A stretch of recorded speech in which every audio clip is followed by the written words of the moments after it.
તો અમદાવાદનો Alice bridge હવે tourist place બનવા જઈ રહ્યો છે। ઐતિહાસિક એલિસ બ્રિજના નવીનીકરણની કામગીરી શરૂ કરવામાં આવી છે।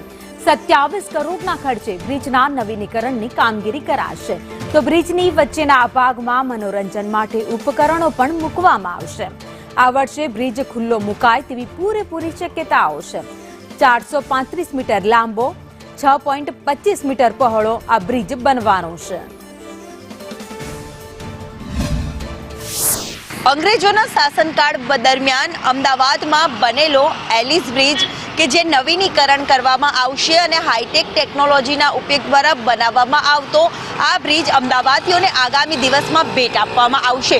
અમદાવાદ મ્યુનિસિપલ કોર્પોરેશન દ્વારા કામગીરી છે જે આ બ્રિજના સમારકામની રિનોવેશનની કામગીરી છે તે હાથ ધરવામાં આવી છે।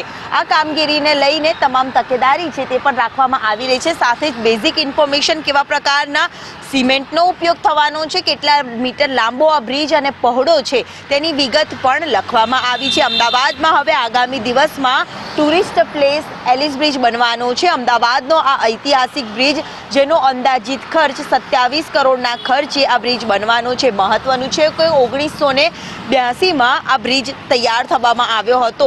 હવે આ બ્રિજ ઉપર વોકવે બનાવવામાં આવ્યો છે જેમાં મુલાકાતીઓ આ બ્રિજની વિઝિટ કરી શકશે। જ્યાં મનોરંજનને પાત્ર હોય તેવા તમામ જે કલાત્મક દ્રશ્ય પણ અહીંયા મૂકવામાં આવશે અને અત્યંત આધુનિક ટેકનોલોજી સાથે આ બ્રિજ બનાવવામાં આવશે અને આગામી ટૂંક સમયમાં શહેરીજનોને આ બ્રિજની ભેટ મળવા જઈ રહી છે, જેની કામગીરી છે તે તાબડતોડ તૈયારીઓ કામગીરીને કરવામાં આવી રહી છે।